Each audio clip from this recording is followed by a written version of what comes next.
e eu vou convidar você para abrir a sua Bíblia no Evangelho de Jesus segundo Mateus, capítulo 5. Evangelho de Jesus segundo Mateus, no seu capítulo 5, lá no versículo 8.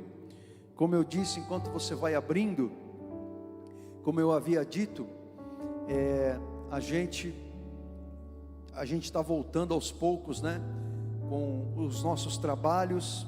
Nós ainda não temos ainda o trabalho com as crianças, não é?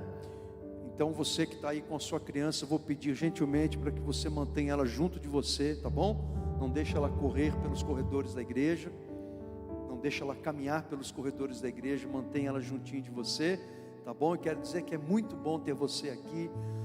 O nosso coração se alegra de culto após culto, né? Porque a cada culto a gente vê mais pessoas aqui no templo, e eu quero incentivar você, como eu falei domingo pela manhã, você que está na tua casa, eu quero incentivar você a estar aqui, porque aqui é um lugar seguro. Se a tua preocupação é o coronavírus, eu quero dizer para você que aqui é um lugar seguro.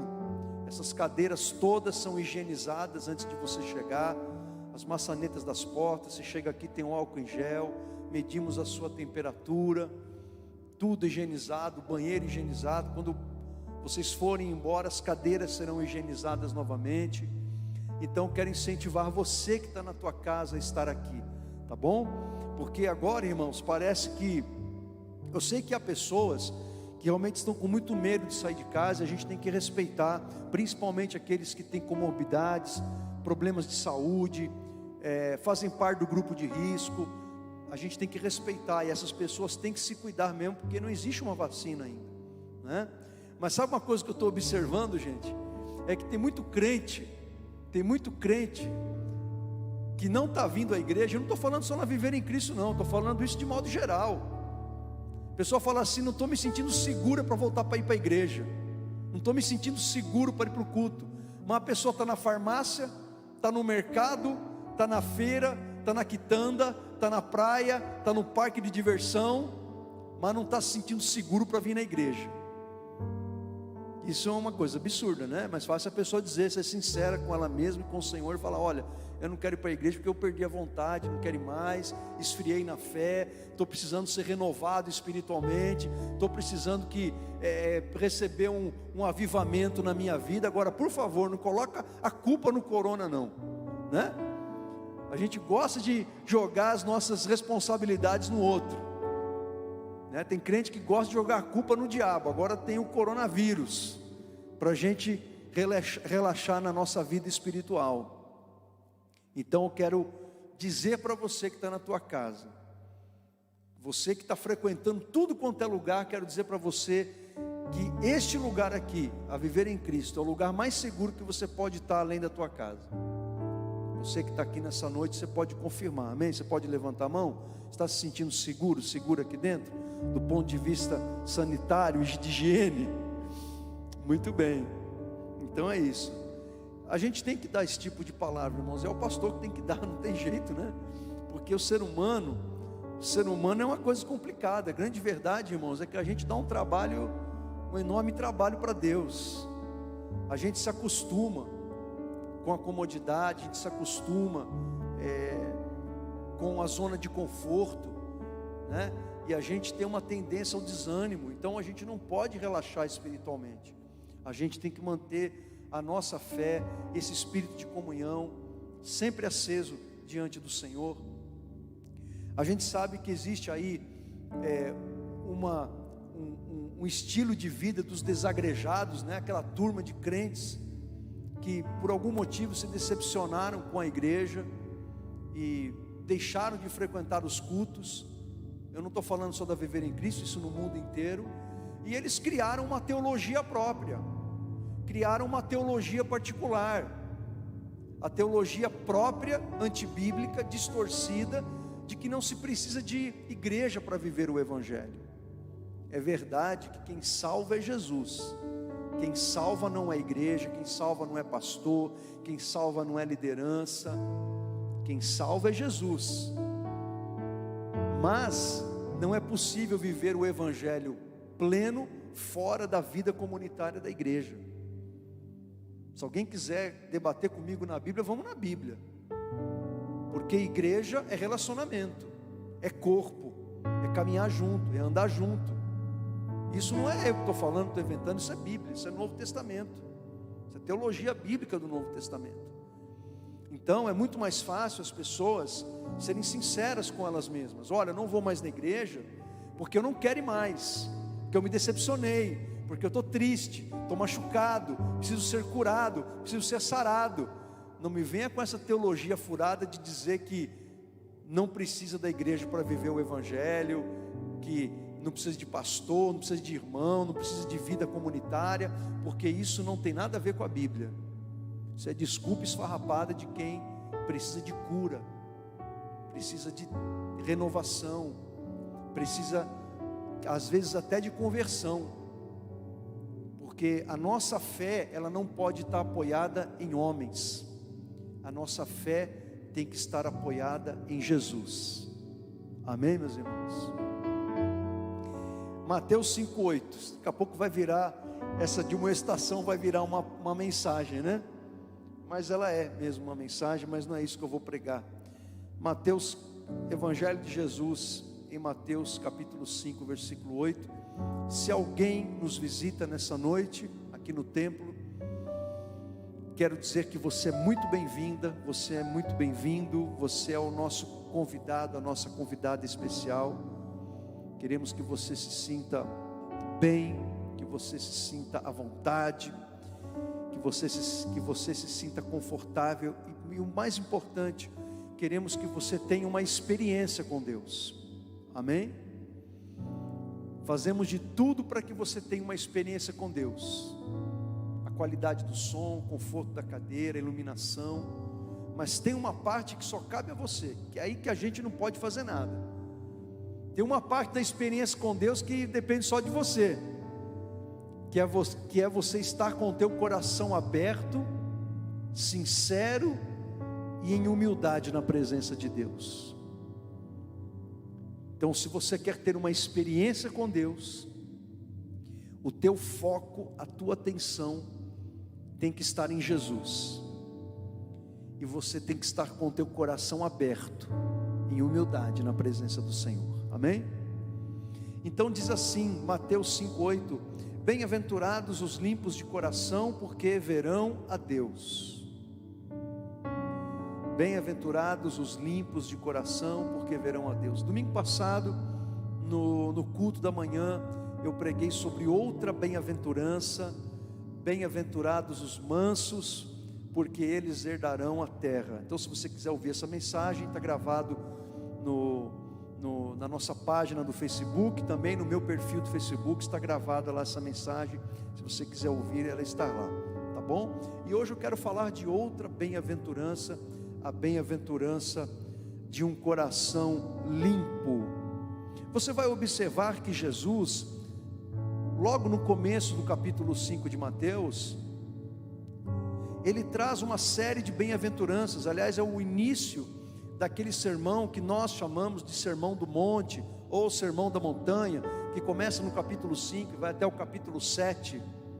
Não sabemos se Jesus pregou isso tudo de uma vez, ou se Mateus, que foi um dos apóstolos ex-publicano, que reuniu esses ensinos e montou uma coletânea e colocou tudo ali junto, esses ensinos. Não importa, o que importa foi que foi Jesus que ensinou, e que esses ensinos são muito importantes para a nossa vida cristã. E logo no começo desse sermão, que nós chamamos de Sermão do Monte, nós temos as bem-aventuranças, em que Jesus, ele traz uma série de bem-aventuranças. Então eu quero introduzir essa mensagem, como fiz no domingo pela manhã, domingo passado, falando um pouco sobre as bem-aventuranças, para você entender do que se trata, tá? Bom, primeiro, o que nós temos que saber sobre as bem-aventuranças? As bem-aventuranças, elas são para todos os cristãos. As bem-aventuranças são para todos nós. As bem-aventuranças, elas não são como os dons espirituais. como a gente vê lá em 1 Coríntios capítulo 12, Paulo dizendo que o Espírito Santo concede o dom de cura para um, dom de milagre para outro, dom de língua para outro, dom da profecia para o outro, e assim por diante. Ou como Paulo diz lá em Efésios 4:11, quando ele fala dos dons ministeriais, da liderança pastoral da igreja, os apóstolos, os mestres, os profetas, os evangelistas, os mestres. Então, as bem-aventuranças, elas não são como dons que o Espírito Santo distribui, um dom para um e um dom para outro. Não, as bem-aventuranças, elas são para todos nós. Então ninguém pode dizer: olha, essa bem-aventurança do coração limpo, ela não é para mim, é para outro irmão. Então não tem esse negócio, certo? A bem-aventurança de um coração limpo é a vontade de Deus para cada um de nós. Em segundo lugar, as bem-aventuranças, elas independem das circunstâncias.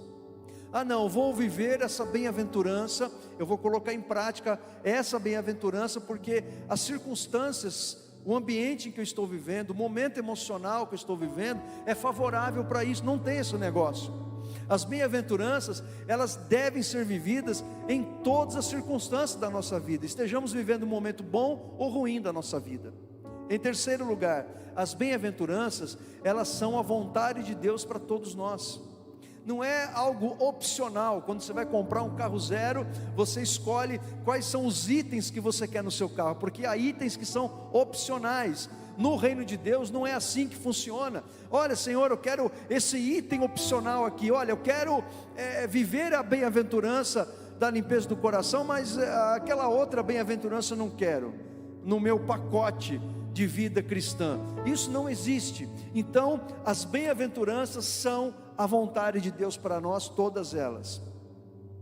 Em quarto lugar, você vai observar nas bem-aventuranças de Mateus capítulo 5, que cada bem-aventurança tem uma promessa. Cada bem-aventurança tem uma promessa. Por exemplo, essa aqui, os limpos de coração, qual é a promessa? Verão a Deus.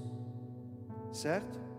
Essas promessas estão condicionadas à obediência. Somente verão a Deus os que forem limpos de coração. Então, obediência. E em último lugar, as bem-aventuranças declaram quem são felizes aos olhos de Deus. Porque bem-aventurado significa mais do que feliz. Bem-aventurado significa mais do que feliz. Hoje se fala muito sobre felicidade. Muito se fala sobre felicidade. E isso é bom. Isso é muito bom. Porque na verdade todo mundo quer ser feliz, né? Alguém aqui acordou hoje pela manhã desejando ser infeliz? Não, a gente começou a semana, começamos o dia desejando vivermos uma felicidade. Acontece que a Bíblia nos mostra o caminho da felicidade. Na perspectiva de Deus, na perspectiva de Jesus, o caminho da felicidade é vivermos a vontade de Deus. O que não significa que você estará feliz sempre, não significa que você não vai chorar, não significa que você não vai ter dificuldades na sua vida, que você não vai ter aflições, que você não terá frustrações na sua vida. Mas uma vida feliz, uma vida de felicidade, o caminho de uma vida feliz, uma vida de bem-estar emocional e espiritual, está ligada à obediência à vontade do Senhor. Amém? Então hoje eu vou falar especificamente da sexta bem-aventurança. Bem-aventurado os limpos ou os puros de coração. Essa semana eu aconselhei algumas pessoas, e eu falei assim para uma delas, eu falei: olha, o que eu estou fazendo aqui com vocês, tudo que eu falei aqui, foi ajudar vocês a enxergarem o que está acontecendo na vida de vocês. Eu falei: olha, imagine que vocês estão dentro de um quarto, e aquilo está tudo bagunçado, tudo sujo, e vocês estão tateando aquela sujeira, aquela bagunça, no meio da escuridão, e vocês não sabem o que está acontecendo. O que eu fiz com os aconselhamentos que eu dei, com a orientação que eu dei, com a ajuda de Deus, do Espírito Santo? Eu simplesmente acendi a luz. Eu simplesmente acendi a luz e mostrei: ó, isso aqui está fora do lugar, isso aqui está sujo, ó, isso aqui não está legal, isso aqui tem que ser arrumado, isso aqui tem que ser consertado. Foi só isso que eu fiz. Então imagine que o seu coração, eu vou imaginar que o meu coração seja esse quarto imaginário. Se Jesus chegar a acender a luz, o que Jesus vai encontrar dentro desse quarto ou dentro desse coração? Ele vai encontrar tudo em ordem, tudo faxinado, tudo limpo, tudo organizado, né? Ou ele vai encontrar muita sujeira aí, muita coisa fora do lugar, muita coisa cheirando mal? O que Jesus vai encontrar se o nosso coração fosse um cômodo de uma casa e o Espírito Santo viesse acender essa luz? O que Jesus ia encontrar dentro da gente? Bem-aventurados os limpos de coração. Então a primeira coisa que eu quero compartilhar com você é isso. Depois dessa introdução explicativa do que é uma bem-aventurança, quero dizer para você o que é um coração limpo. Bom, alguém de um coração limpo, ou um coração puro, é alguém que tem um coração, é muito simples isso, não tem segredo, é alguém que tem um coração íntegro, é alguém que tem um coração reto, é alguém que tem um coração que não é dividido entre as coisas de Deus e as coisas do mundo que Deus desaprova. Isso é ter um coração limpo, um coração puro. É um coração íntegro, é um coração transparente, é um coração que não está dividido, balançando entre as coisas de Deus e as coisas profanas, as coisas pecaminosas, as coisas que desagradam e que entristecem o Espírito do Senhor.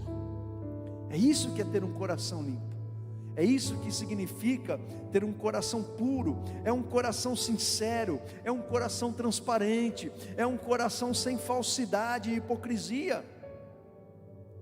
Conforme Davi, ele orou a Deus no Salmo 51, versículo 10. Você não precisa abrir, só vai ouvir, tá bom? Depois você anota em algum lugar, aí depois você lê na tua casa, tá bom?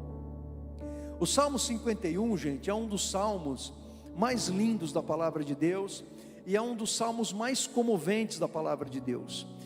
E você chega a essa conclusão quando você entende o contexto em que Davi escreveu o Salmo 51. Davi foi um dos reis mais bem-sucedidos da história de Israel. Davi, ele conseguiu unir as 12 tribos de Israel. Davi era um homem que amava a Deus de todo o seu coração. Davi era um homem que foi chamado pelo próprio Deus de um homem segundo o meu coração. Uma coisa é alguém falar bem da gente, outra coisa é um testemunho positivo do próprio Deus em favor da gente. Você concorda comigo? Uma coisa é alguém, nosso amigo, que não conhece 100% da gente, falar bem de nós porque ele gosta da gente. Outra coisa é um testemunho positivo de aprovação do próprio Deus, que conhece as nossas imperfeições, as nossas deficiências, as nossas falhas, porque não tem ninguém perfeito no mundo. E aí o próprio Deus chega para você e para mim e fala: olha, tal pessoa é alguém segundo o meu coração. Deus falou isso a respeito de Davi, para você ver como que era o coração de Davi, gente. Davi amava tanto a presença de Deus, Davi se preocupava tanto com as coisas do Senhor, que Davi organizou o culto no templo, ele organizou os levitas no cântico ao Senhor, ele projetou um novo templo que iria substituir aquela estrutura desmontável dos dias de Moisés, que o povo de Israel já estava usando há 500 anos, e deixou tudo preparado, o material, a planta, para que o seu filho Salomão construísse depois da sua morte.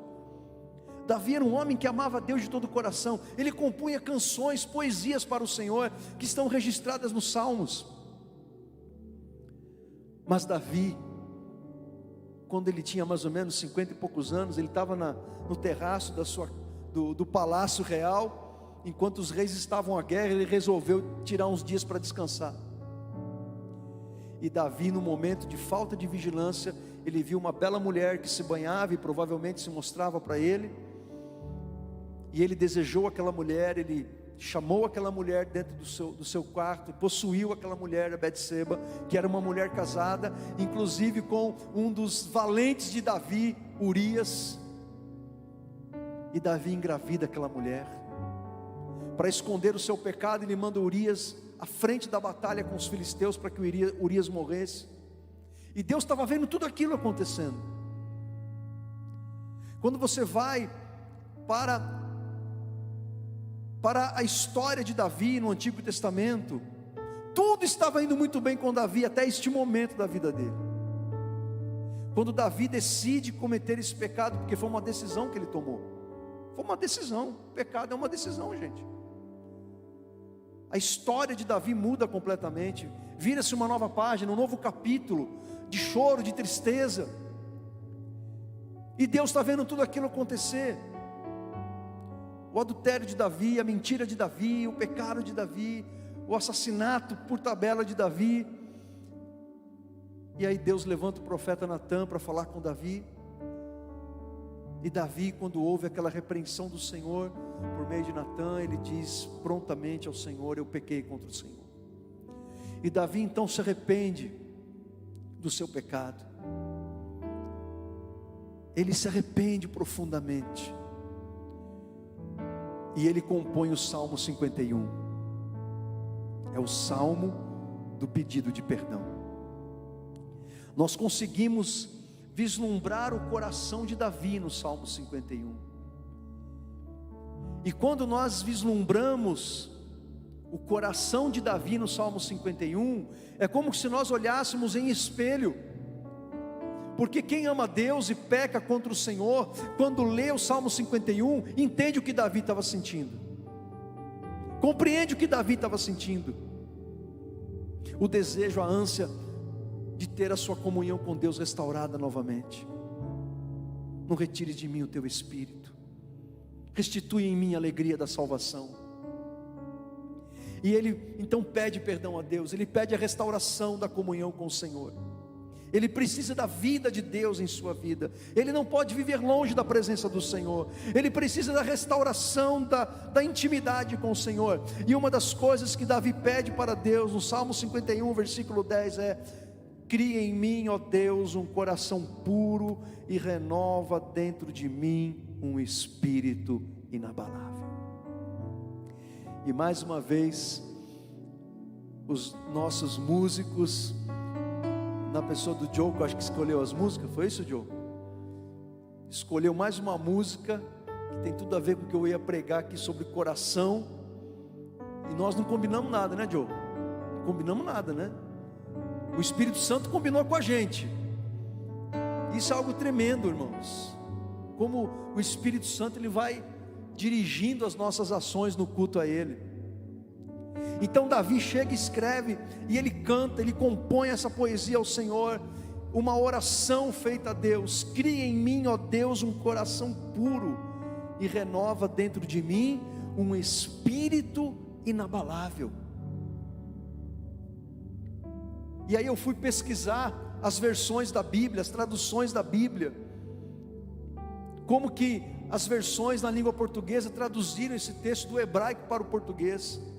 E eu separei aqui 4 versões. As 4 versões trazem um coração puro. Renova em mim um coração puro. Mas elas trazem palavras diferentes que dão o mesmo significado para espírito inabalável. Uma tradução diz espírito inabalável, a outra diz espírito estável. Outra tradução diz: dá-me uma vontade nova e firme. E outra tradução diz: coloque em mim pensamentos e desejos limpos e sinceros. Davi está pedindo a restauração de um coração que não vacila, de um coração que não pende de um lado para o outro, porque ele sabe que foi isso que aconteceu com ele, no momento de fraqueza, no momento de falta de vigilância, no momento em que ele se esqueceu do Senhor, o coração dele vacilou, a vontade dele deixou de pender para a vontade de Deus, para pender para as suas próprias vontades e desejos humanos, e agora ele quer que Deus restaure isso dentro dele. Quantos de nós aqui nessa noite, quantos de vocês aí na casa de vocês, precisam fazer esta oração ao Senhor: Senhor, cria em mim um coração puro, e renova dentro de mim um espírito inabalável, um espírito estável. uma vontade nova e firme, pensamentos e desejos limpos e sinceros. Como se refere Tiago, o irmão do Senhor, na sua epístola, no capítulo 1, versículo 8, ele fala sobre a pessoa de ânimo dobre, inconstante em todos os seus caminhos. Ânimo dobre, ou seja, ânimo dividido, vontade dividida. Nós não podemos viver para o Senhor com um coração dividido, com um espírito, com uma vontade que ora queremos uma coisa, ora queremos servir ao Senhor, ora queremos desobedecer ao Senhor. Cria em mim um espírito inabalável, um espírito estável. Nós temos que orar a Deus, pedir isso a Deus e buscar isso na nossa vida, todos os dias da nossa vida. Agora, qual a importância disso, gente? A importância é que o coração é uma fonte. É óbvio que quando a gente fala do coração, a gente não está falando desse músculo que bombeia o sangue para o nosso corpo. Não é desse músculo cardíaco tão vital para a nossa vida biológica, física.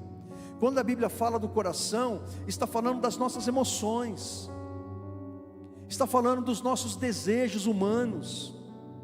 Porque quando nós sentimos uma forte emoção, seja ela boa ou ruim, positiva ou negativa, uma alegria, um êxtase, júbilo, celebração, ou medo, tristeza, angústia, a gente sente aonde? Nessa região aqui, não é isso? É nessa região que nós sentimos. Isso é muito interessante, porque isso que nós sentimos aqui é produto de uma reação que acontece na verdade no cérebro, porque todas as nossas emoções, elas são produto de reações bioquímicas do cérebro, das nossas sinapses, de acordo com a percepção que nós temos da realidade. E às vezes a nossa percepção ela é distorcida. É o que acontece nos distúrbios de ansiedade. A pessoa está com medo de uma coisa que não existe, que não é real. E aí o cérebro acha que aquilo é real, produz o medo, e nós sentimos aquele sentimento ruim aqui dentro. Bom, e o fato é que nós sentimos as nossas emoções aqui dentro, aqui nessa região aqui, ó. Por isso que fala das entranhas, por isso que fala do coração. Quando nós desejamos algo muito fortemente, é aqui que nós sentimos, ó. Não é isso? Você se lembra quando você casou e o seu marido estava lá te esperando, você viu ele quando você entrou no local do casamento? Agora ninguém casa mais na igreja, tem que falar local do casamento. Ou quando você viu a tua esposa apontando, linda e maravilhosa, vestida de branco, o coração começou a bater, e aquele sentimento ardendo aqui dentro, ó. Não é isso? Por isso que fala do coração, porque é nessa região do corpo que a gente sente. Então, quando a Bíblia fala do coração, está falando do nosso interior, da nossa vontade, dos nossos desejos. Então, o coração nesse sentido, ele é uma fonte das coisas que nós fazemos, tanto de ruins quanto de bom. Olha o que diz Provérbios 4:23, que é o livro da sabedoria divina. Diz assim: sobre tudo que se deve guardar, guarda o coração, porque dele procedem as fontes da vida. Sobre tudo que você deve guardar, guarda o teu coração. Por quê? Porque é do coração que procedem as fontes da tua vida. Outra tradução diz: porque ele dirige o rumo da sua vida. Outra tradução diz assim ainda: tenha cuidado com o que você pensa, pois a sua vida é dirigida pelos seus pensamentos. A linguagem de hoje é mais do que uma tradução, isso é quase uma interpretação, uma paráfrase, associa coração ao pensamento. Isso tem algum sentido, porque aquilo que você pensa é aquilo que você sente, e é aquilo que você age, é aquilo que você coloca em prática na tua vida, seja bom ou ruim. Então você pensa, ou seja, você filtra a realidade, você acredita que aquilo é verdade, e aí você tem um sentimento, e aí você vai agir de acordo com as suas emoções. É por isso que você tem que tomar cuidado com os teus pensamentos. Por isso que Paulo fala: tudo que é bom, tudo que é louvável, tudo que é agradável a Deus, tudo que exalta o Senhor, tudo que edifica, isso habite o vosso pensamento. Se a gente só pensa bobagem, se a gente só pensa coisa ruim, se a gente só pensa o pior, se a gente pensa sempre coisa ruim, que tipo de emoção, de sentimento que a gente vai ter? Sentimentos e emoções ruins. E que tipo de palavra, de comportamento a gente vai ter? O resultado dos nossos pensamentos. Então, faz todo sentido essa tradução da linguagem de hoje, quando ela compara o coração ao pensamento. E o que Jesus tem a dizer sobre isso? Jesus nos ensina exatamente essa verdade no Evangelho de Mateus capítulo 15, quando ele diz assim: o que sai da boca procede do coração. O que sai da boca procede do coração. Então, Jesus está confirmando isso que eu estou dizendo, que o coração é uma fonte. O que sai da boca procede do coração. Você quer saber o que está no coração de alguém? Observe as palavras dessa pessoa. O que ela costuma falar? O que ela costuma dizer? Você conhece aquela pessoa que quando você encontra ela, você fala: está tudo bem com você? Você já até sabe o que ela vai dizer. Vamos levando, né? A coisa está meio ruim, estou com uma dor aqui, estou com uma dor ali. A pessoa sempre, quando você pergunta como ela está, ela fala que as coisas estão ruins. Por quê? Porque o coração dela tem uma perspectiva desesperançosa, negativa, pessimista sobre a vida. É como aquelas figuras em que você vê aquela ilustração do sujeito que anda com uma nuvem negra em cima da cabeça e só chove em cima dela, só cai raio em cima dela. Dá sol em volta, um céu azul em volta, mas em cima da pessoa tem uma nuvem negra. Porque é exatamente isso que tem dentro do coração, da mente, do pensamento desse tipo de pessoa. Como que vai, minha senhora? A coisa está ruim, é dor aqui, é dor ali, tudo dói, tudo está ruim. A pessoa não consegue observar as coisas boas que estão acontecendo, as coisas positivas, as bênçãos do Senhor, o cuidado de Deus nos detalhes. O que sai da boca procede do coração. E Jesus, ele continua dizendo, e é isso que contamina a pessoa. Então veja bem, gente, a gente tem que tomar muito cuidado com o que a gente fala, porque o que fala vem do coração. E se o que a gente fala veio do coração, é algo que nos prejudica, isso vai contaminar a nossa vida. E Jesus está falando de uma contaminação espiritual, que afeta a nossa saúde mental e emocional, não só espiritual. Porque havia lá um debate nos dias de Jesus, entre os judeus religiosos e os discípulos de Jesus, que os discípulos de Jesus não lavavam as mãos antes de comer. E os judeus foram pegar no pé de Jesus: os seus discípulos estão comendo sem lavar a mão. A discussão ali, ela não era sanitária, porque é óbvio que você tem que lavar a mão antes de comer, para eliminar os germes, as bactérias. Mas os judeus, eles não lavavam as mãos antes de comer por causa de germes e bactérias. Era uma purificação cerimonial. A questão não era higiênica, médica, era uma questão cerimonial, ritual. Então, se um judeu comesse sem lavar a mão, ele estava espiritualmente impuro. Então os discípulos foram comer sem lavar as mãos, e os judeus foram lá pegar no pé de Jesus. E ele falou: olha, na verdade o que contamina espiritualmente alguém não é comer sem lavar as mãos. O que contamina espiritualmente alguém não é o que entra pela boca, mas é o que sai dela. E o que sai dela procede do coração. Jesus continua dizendo, e ele vai explicar: porque do coração procedem os maus pensamentos, mortes, adultérios, prostituição, furtos, falsos testemunhos e blasfêmias. São estas coisas que contaminam o homem. Então o que Jesus está explicando? Que tudo de ruim que a pessoa faz, ele lista uma série de pecados, faz porque aquilo está no coração da pessoa. E é isso que contamina ela. É isso que contamina a gente. Agora, sabe qual que é a boa notícia? A boa notícia é que essa fonte chamada coração, que é a nossa interioridade emocional, a fonte dos nossos desejos, essa fonte, ela não precisa ser necessariamente má. Ela pode ser uma fonte boa, maravilhosa, positiva, abençoadora. Porque olha o que Jesus vai dizer em Lucas 6,45. Ele diz assim: a pessoa boa tira o bem do depósito de coisas boas que tem no seu coração. Isso não é maravilhoso? A pessoa boa tira o bem do depósito de coisas boas que tem no seu coração.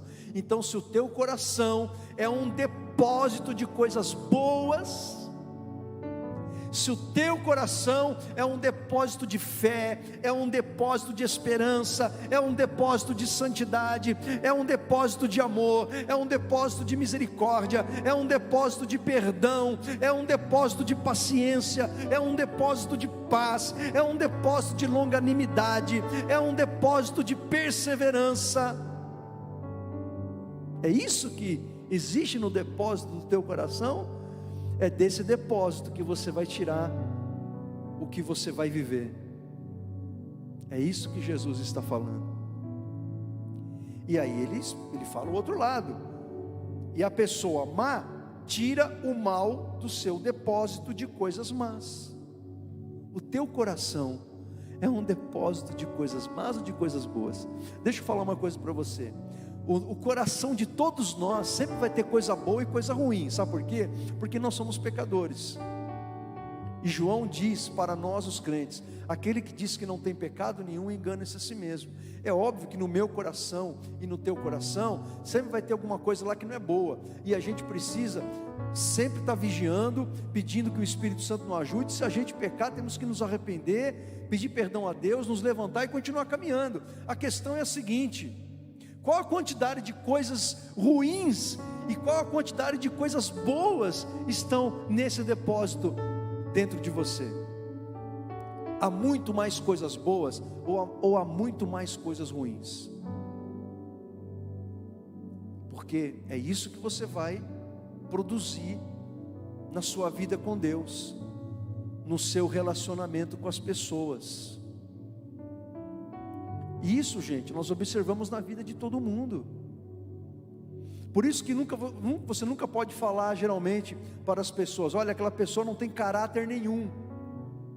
Isso é uma linguagem do senso comum.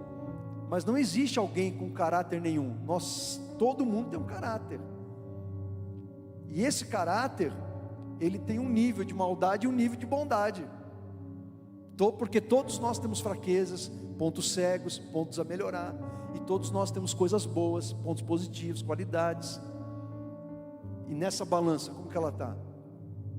Agora, quando a gente mais pisa na bola, mais erra, mais falha, a gente vai perdendo a nossa comunhão com Deus, a gente vai perdendo a nossa credibilidade em relação às pessoas, e as pessoas vão deixando de confiar em nós. Por isso que a gente, quando pastoreia igreja, a gente muitas vezes, nós que somos pastores, e você que é pai, e você que é mãe, a gente tem que ser muito justo no julgar. E isso nem sempre é fácil, não é mesmo? Às vezes você tem aquela pessoa que ela trabalha pra caramba na igreja. Isso já aconteceu com a gente. A pessoa palpa toda a obra, né? Tudo que você pede para ela, ela faz. Por quê? Porque tem alguma coisa boa dentro daquele tesouro lá. Só que tem muita coisa que não é muito legal também naquele tesouro, dentro daquele depósito, melhor dizendo. Então às vezes a pessoa, ela tem problema de relacionamento, tem problema com mentira, de falar a verdade, às vezes problema de ficar criando briga entre as pessoas. E aí você tem que cuidar disso. Quem lidera tem que cuidar disso, o corpo tem que cuidar disso, né? E quem está cometendo o pecado precisa se arrepender e se converter às vezes. Então, gente, por isso que eu digo para você, eu sempre falo isso: o serviço da obra de Deus, ele não pode servir como um meio de você tratar os seus problemas emocionais, psicológicos, de carência, de aceitação. Se você tem esse tipo de problema, vai tratar isso com Deus, vai procurar um psicólogo, vai cuidar desse negócio aí. Porque quem quer fazer a obra de Deus com esse tipo de necessidade, vai dar problema. Para Deus, para o Espírito Santo, para a igreja, para a liderança.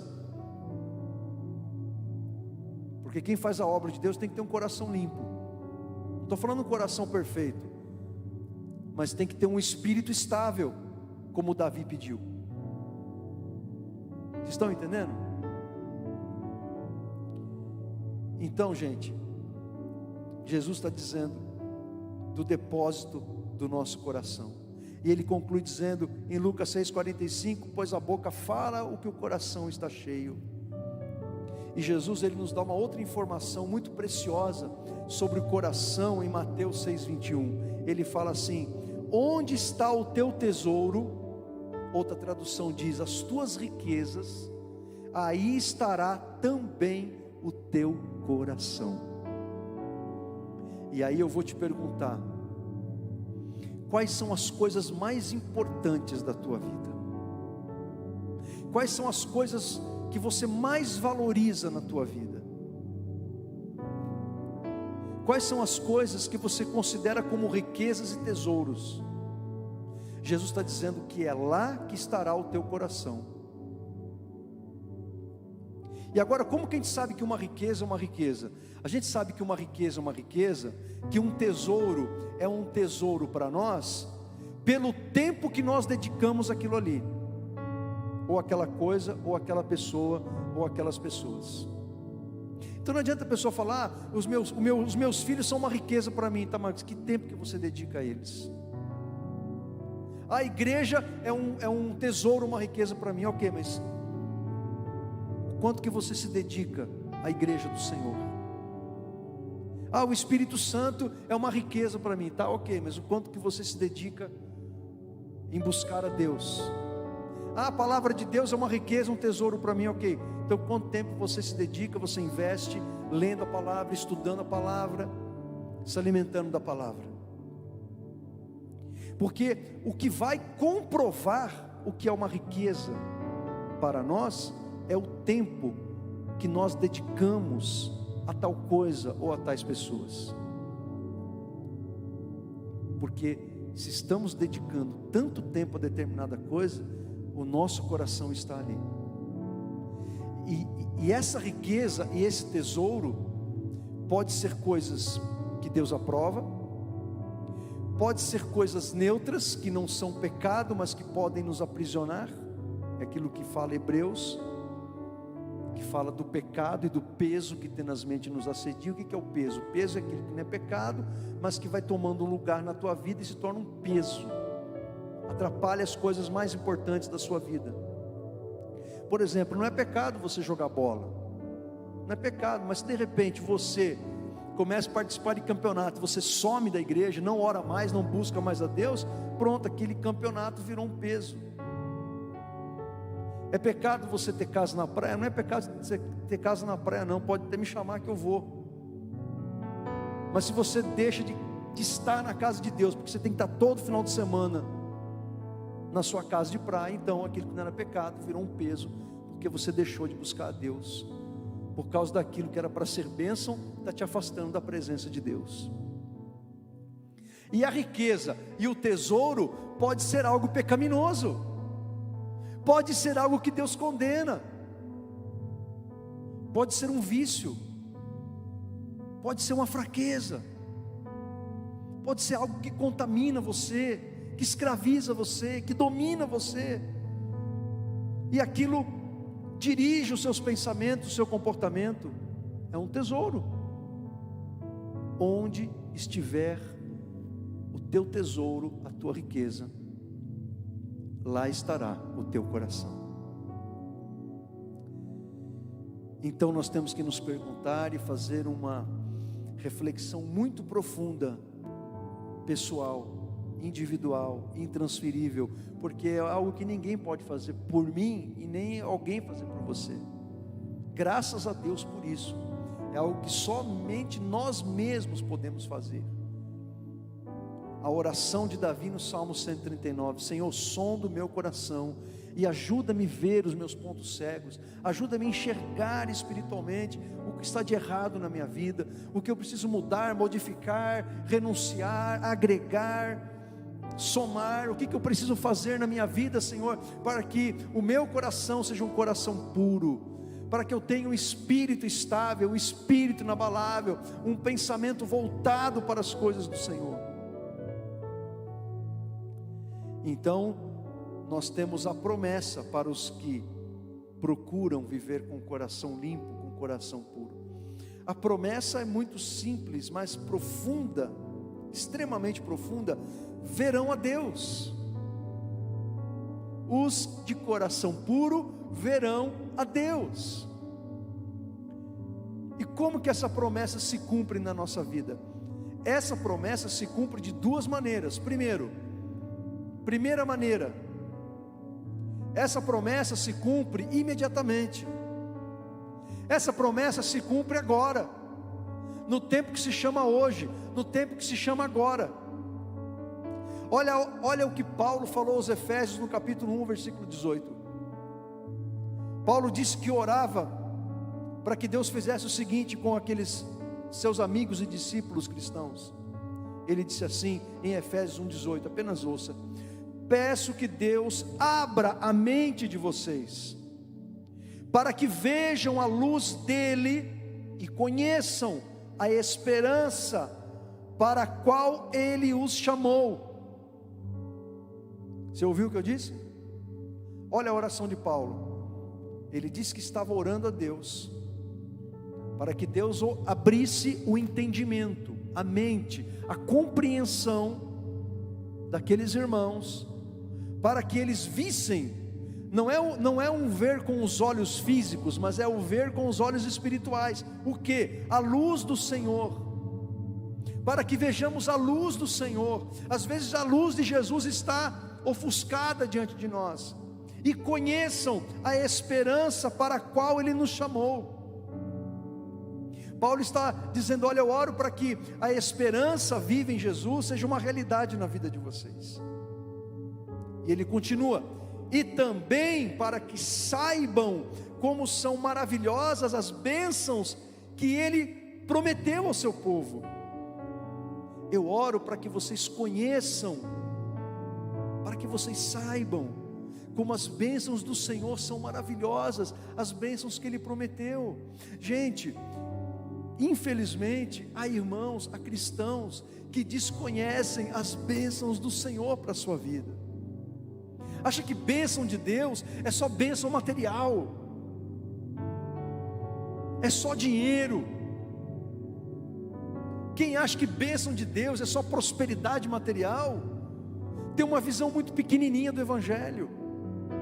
Paulo está dizendo: eu oro para que vocês saibam, para que vocês conheçam, para que vocês tenham consciência como são maravilhosas as bênçãos que Ele prometeu para o seu povo. Paulo está falando de coisas para o agora, para o presente. É uma forma da gente ver a Deus.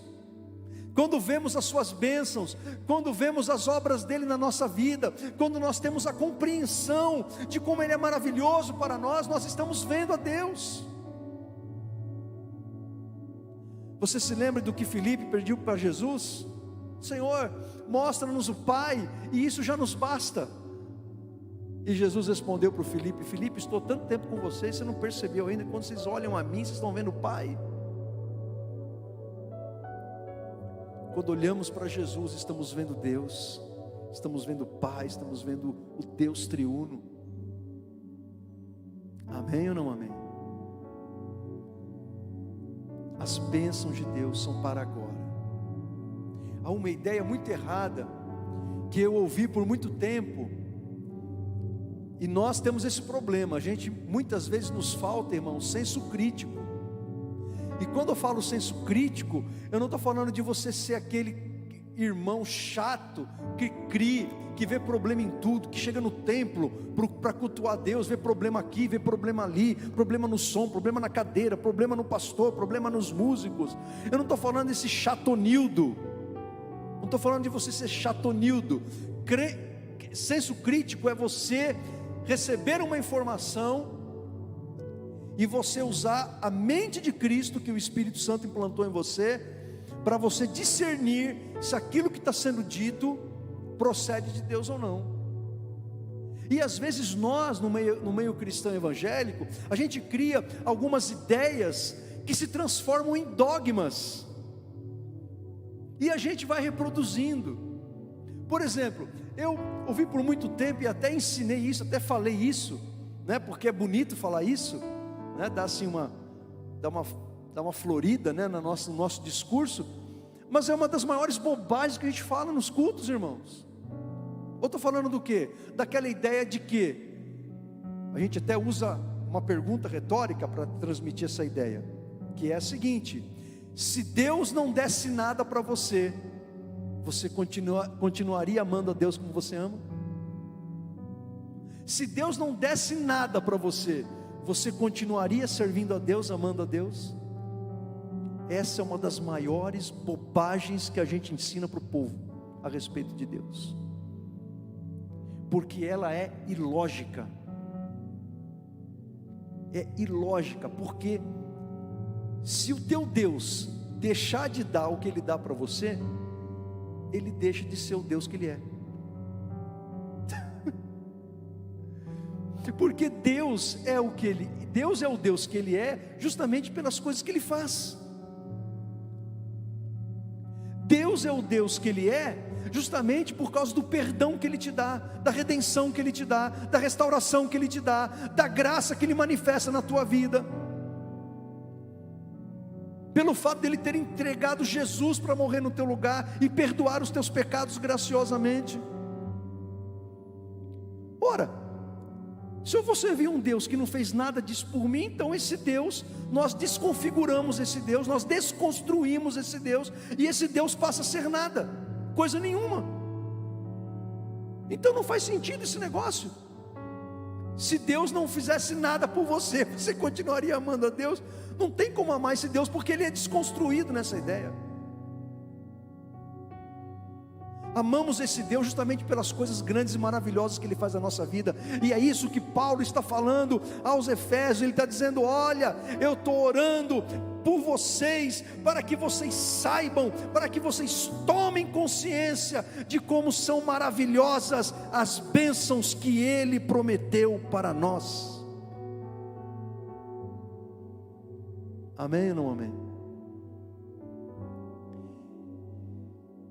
E essa promessa para os limpos de coração, de vermos a Deus, ela vai se cumprir também no tempo futuro. Ela se cumpre no agora, porque no agora já estamos vendo a Deus. Vemos a Deus através de Jesus, vemos a Deus nas bênçãos que Ele nos dá, nas coisas maravilhosas que Ele opera na nossa vida pela sua graça e amor. E nós veremos a Deus no arrebatamento da igreja, que não é a segunda vinda de Jesus. O arrebatamento da igreja não é a segunda vinda de Jesus, e não é nem a primeira etapa da vinda de Jesus. Arrebatamento da igreja é uma coisa, segunda vinda de Jesus é outra coisa, completamente diferente. Vai acontecer depois de 7 anos do arrebatamento. E o apóstolo João, em 1 João capítulo 3, versículos 2 e 3, ele fala do arrebatamento, e ele fala desse dia em que vamos ver Jesus. Ele diz assim: amados, agora somos filhos de Deus. Ele está falando do agora, do tempo presente. O que nós somos agora? Agora somos filhos e filhas de Deus, e ainda não se manifestou o que haveremos de ser.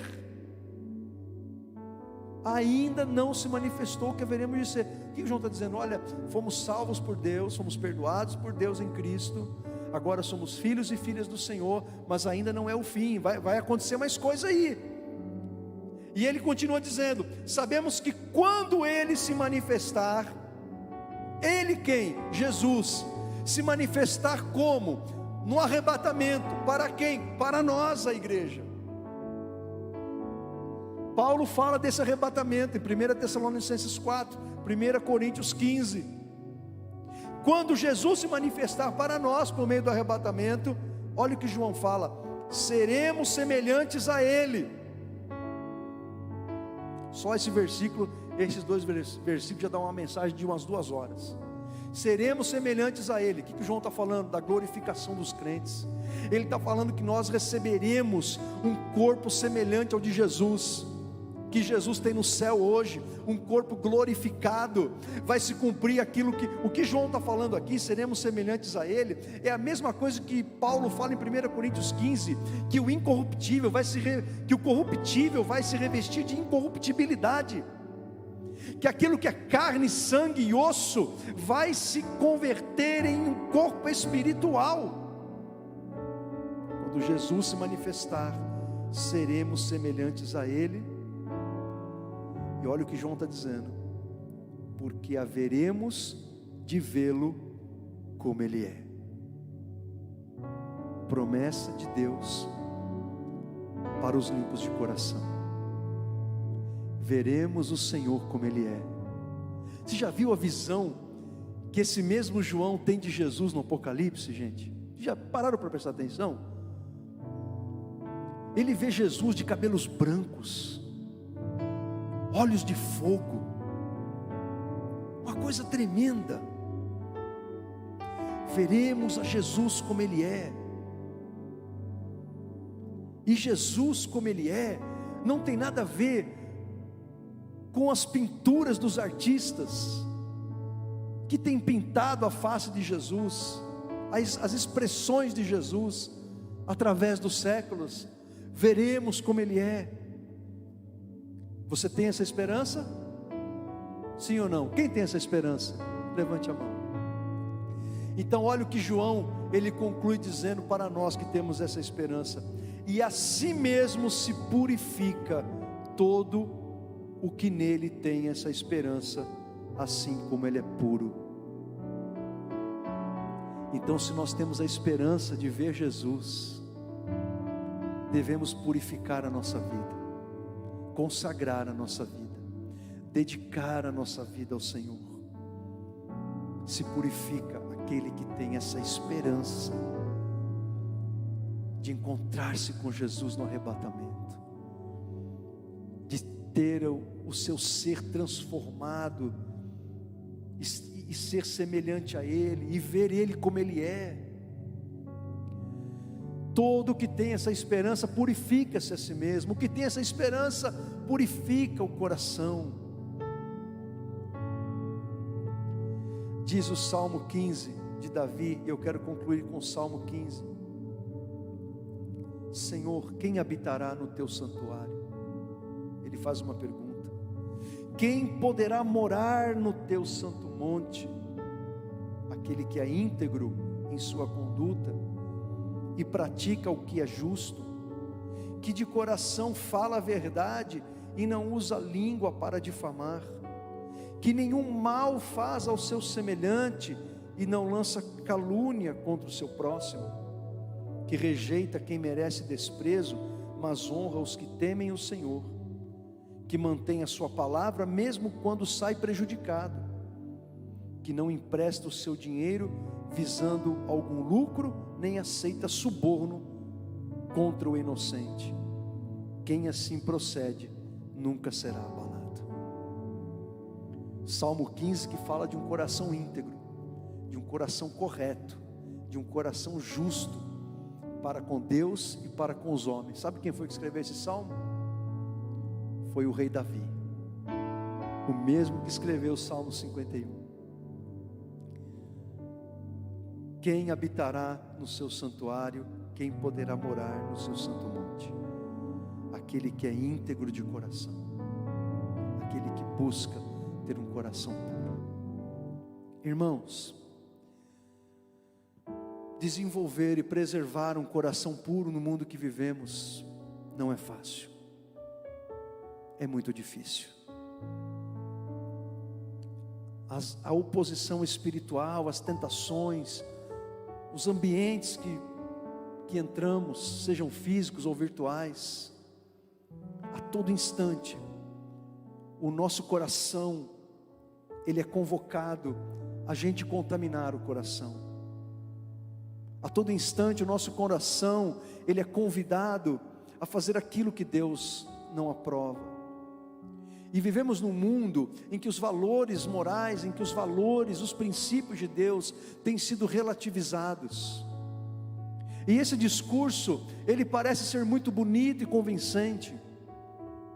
Então manter um coração puro para Deus, nos dias em que vivemos, é um desafio, é muito difícil, mas não é impossível, porque é o Senhor que nos dá graça.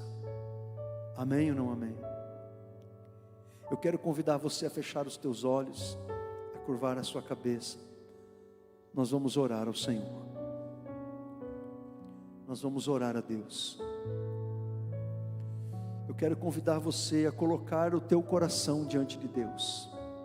Você se lembra que no começo dessa mensagem, ou no meio dela, eu usei a metáfora do quarto, né? Do quarto bagunçado, do quarto sujo, precisando ser limpo, precisando ser arrumado. E aí Deus, Jesus vem, o Espírito Santo vem, acende a luz daquele quarto. Imagine que esse quarto, ou esse cômodo, seja o teu coração. O que Deus, o Espírito Santo, está fazendo comigo e com você nesse momento? Ele está fazendo exatamente isso. Ele está lançando luz no nosso coração. Como a gente acende a luz de um cômodo que estava completamente escuro, e a gente consegue enxergar o que está no seu devido lugar e o que está fora do lugar, o que precisa ser limpo e aquilo que já está limpo. O Espírito Santo, ele lança luz agora no coração de cada um de nós. Ele lança luz no meu coração, ele lança luz no teu coração, e o Espírito Santo agora nos mostra o que precisa ser arrumado na nossa vida, o que precisa ser consertado na nossa vida, os comportamentos que precisam ser abandonados, deixados, renunciados, as práticas, os vícios, os pecados que precisam ser confessados e abandonados, e o que nós precisamos fazer para ter um coração e preservar um coração limpo e um espírito inabalável para Deus. O Espírito Santo, ele te mostra agora, porque nós temos uma esperança de ver a Deus. Se vivemos neste mundo sem a esperança de ver a Deus, então vivemos não o cristianismo, vivemos uma religiosidade vã, uma religiosidade vazia, cheia de rituais, mas não estaremos vivendo a vida de Deus em nós. Se temos a esperança de ver a Deus, de ver a Jesus como Ele é, precisamos diariamente buscar um coração limpo, puro, um espírito inabalável. Eu quero convidar você agora a colocar a sua vida diante de Deus, sentado como você está, e se você quiser se colocar de joelhos, fique à vontade, mas fale com Deus agora aí, no seu a sós com Ele, fale com o Senhor, abra o teu coração para Jesus. Essa mensagem é porque Ele ama você, essa mensagem é porque Ele ama a sua vida, essa mensagem que Ele colocou no meu coração, as músicas que foram escolhidas para serem cantadas aqui, as coisas se encaixam, e elas não são coincidência, é porque o Espírito Santo nos preparou para esse momento. Você não está por acaso aqui nesse culto, você não veio aqui por um acaso, as músicas que foram cantadas não foram por acaso, essa mensagem que Deus colocou no meu coração, ela não é por acaso, é porque há um propósito divino para mim e para você. porque Deus quer falar algo comigo e com você, porque nós precisamos dessa palavra, porque há consertos que nós precisamos realizar na nossa vida. Senhor nosso Deus, nosso amado e bendito Pai, queremos colocar as nossas vidas em Tuas mãos, Pai, queremos colocar o nosso coração em Tuas mãos, e se há algo no nosso coração, Pai, que tem nos contaminado, que tem nos afastado do Senhor, que tem, Pai, entristecido o Teu Espírito Santo, se tem algo no nosso coração, Pai, que tem prejudicado o nosso caminhar contigo, o nosso relacionamento com o Senhor, Pai, se há algo na nossa vida que tem prejudicado a nossa autoridade espiritual, a nossa confiança espiritual, se há algo na nossa vida que tem, meu Deus, nos afastado do Senhor, Pai, que o Senhor venha nos perdoar nesse momento. O Teu povo, Senhor, se coloca diante do Senhor, os Teus filhos e filhas se colocam diante do Senhor, e nós queremos Te pedir perdão, Senhor, pelos nossos pecados, perdão pelas nossas iniquidades, Senhor, e nós oramos como Davi orou no Salmo 51, Senhor, não retires de nós o Teu Espírito Santo, restitui em nós a alegria da salvação, e cria em nós, Pai, um espírito puro, e um espírito inabalável, um espírito estável. Oh meu Deus, que o Senhor nos ensine a nutrir pensamentos que alegram e que agradam o Senhor, que nos aproximam do Senhor, pensamentos, Pai, que estão alinhados com os Teus pensamentos, pensamentos que estão alinhados com a Tua vontade, pensamentos e desejos que estão alinhados com o Teu querer para a nossa vida, que esses pensamentos e desejos